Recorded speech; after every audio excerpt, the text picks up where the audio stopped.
Pyrus and thisbe. This story is found only in Ovid. It is quite characteristic of him at his best. Well told, several rhetorical monologues, a little essay on love, by the way. Once upon a time, the deep red berries of the mulberry tree were white as snow. The change in color came about strangely and sadly. The death of two young lovers was the cause. Pyramus and Thisbe, he the most beautiful youth, and she the loveliest maiden of all the East, lived in Babylon, the city of Queen Semiramis, in houses so close together that one wall was common to both.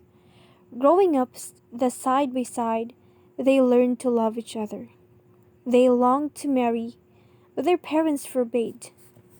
Love, however, cannot be forbidden. The more that flame is covered up, the hotter it burns. Also, love can always find a way. It was impossible that these two whose hearts were on fire should be kept apart. In the wall both houses shared, there was a little chink. No one before had noticed it, but there was nothing a lover does not notice. Our two young people discovered it, and through it they were able to whisper sweetly back and forth. Thisbe on one side, Pyramus on the other. The hateful wall that separated them had become their means of reaching each other.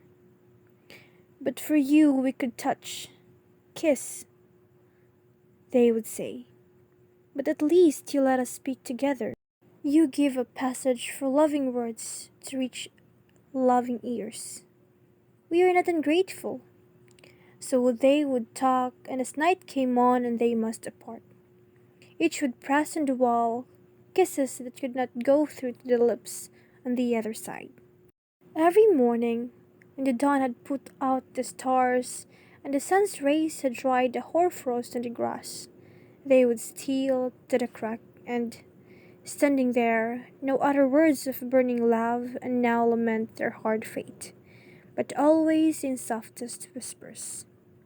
Finally, a day came when they could endure no longer. They decided that the very night they would try to slip away and steal out through the city in the open country, where at least they could be together in freedom. They agreed to meet at a well-known place, the tomb of Ninus. Under a tree there, a tall mulberry full of snow-white berries, knees which a cool spring bubbled up. The plant pleased them, and it seemed to them the day would never end. At last, the sun sank into the sea and night arose. In the darkness, Thisbe crept out and made her way in a wall secrecy to the tomb. Pyramus had not come. Still she waited for him, her love making her bold. But of a sudden she saw by the light of the moon a lioness. The fierce beast had made a kill. Her jaws were bloody and she was coming to slake her thirst in the spring. She was still far away for Thisbe to escape. But as she fled, she dropped her cloak.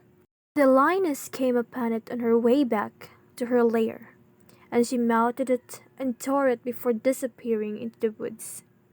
That is what Pyramus saw when he appeared a few minutes later. Before him lay the blood-stained shreds of the cloak, and clear in the dust were the tracks of the lioness. The conclusion was inevitable. He never doubted that he knew all. Thisbe was dead. He had let his love, a tender maiden, come alone to a place full of danger, and not been there first to protect her. "It is I who killed you," he said.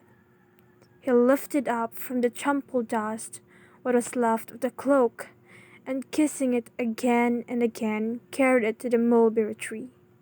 "Now," he said, "you shall drink my blood too." He drew his sword and plunged it into his side.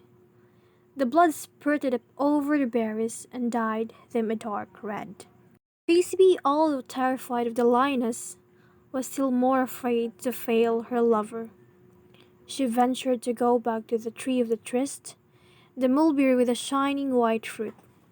She couldn't find it. A tree was there, but not one gleam of white was on the branches. As she stared at it, something moved on the ground beneath. She started back shuddering, but in a moment, peering through the shadows, she saw what was there. It was Pyramus, bathed in blood and dying. She flew to him and threw to her arms around him. She kissed his cold lips and begged him to look at her, to speak to her.